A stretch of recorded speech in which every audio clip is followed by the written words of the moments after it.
Good morning, everyone. Welcome back to Blakeslee Acres. I'm Joe. This morning I am going to do a week 3, week 4 update on the meat birds. As you can see, they changed location. Quickly outgrew the brooder like I thought they would.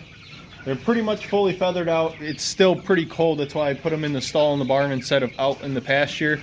We're still getting frosts and stuff. They're wanting to huddle up. I didn't move the heat lamp in here to see if they, how they would do overnight. Me and Gage moved them last night. But all 150 are doing really well that we've had so far. I was worried about them clustering up like they are. We'll see how they do. It's supposed to get back up to the 60s today.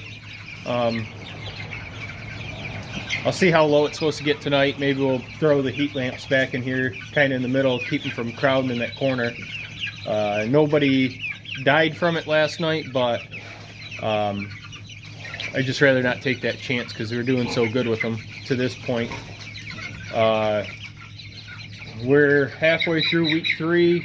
Monday will be 4 weeks old. So about 4.5 weeks they'll be processed. And they're right on track. Yesterday, after putting the big feeders in here, right there, I put my bigger feeders in here.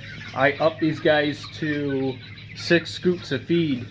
They'll be getting that morning and night. You can see that they had it cleaned up from what I fed last night, but they're not crowding the feeder like they were before. When I was feeding them. I mean, they've got half this cleaned up. That's what you want, especially with these Freedom Ranger ones. They don't grow as fast as like a regular Cornish cross that I noticed. So I'm not so worried about them growing so fast that their legs start breaking, heart attacks and all that. So I'm gonna keep putting the feed right to them to get them to weight as quick as possible. That's the best way to keep your feed costs down while still getting the weights that you need to make a profit on your meat birds. But these guys are doing excellent so far. Like I said, I've always had great luck with the Freedom Rangers. These white ones are really impressing me. I think continuing forward, I probably will continue doing these white Freedom Rangers. Just at a profit standpoint, it just makes so much more sense. But they're almost fully feathered. They are eating a ton, they're drinking a ton. They're up to just about 10 gallons a day. I'm going to actually build a second drinker and put it in here. We'll see what the weather does on how long they stay in this stall, but they won't be able to stay in here too long. As you can see there, I mean, they tightly pack half of this stall, and this is 6 by 12.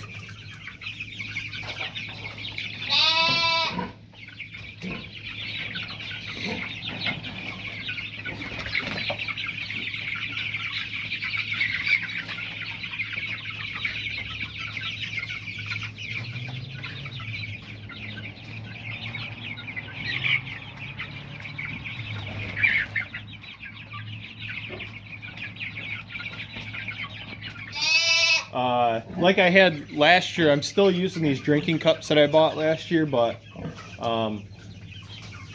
for the chicken tractors outside, I'm really considering just spending the money and getting some of those bell waters. It seems like a better option for what I'm doing. They can't step on them and twist them and drain their water out, because that's a big problem with these cup waters. Unless you build something that holds the chicks back and they only can reach their head through and they can't stand on them, that might be an option. Just a thought that popped in my head. Maybe I'll do that just because I already have them and I already have the supplies to build the drinkers out of them. Maybe I'll build like a cattle reach through, where they only can reach through but they can't walk across them. So that was a huge disadvantage of these cups. Once they get a little bit bigger than this, they step on them, they twist in, they're breaking them, constantly leaking. The other disadvantage that really sucks is when you start getting a little tad bit of algae, which is super hard to control, especially when it starts getting sunny and warm. The pinholes in them start getting clogged up. So I'd still really like to try the bell waters out. Everybody seems like they have great luck with those. We'll see. I was looking at some last night. See what we got. But yeah, like I said, week 3, week 4 update on the meat birds. Still doing excellent. Up their feed, up their water. Moved them into a bigger space.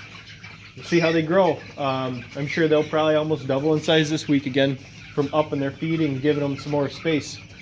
So if you guys could like, comment, subscribe, share, and ring that notification bell if you're interested in keeping track of what we got going on here. Got more butcher shop update videos. We got more baby animals next video. So yeah, stay tuned.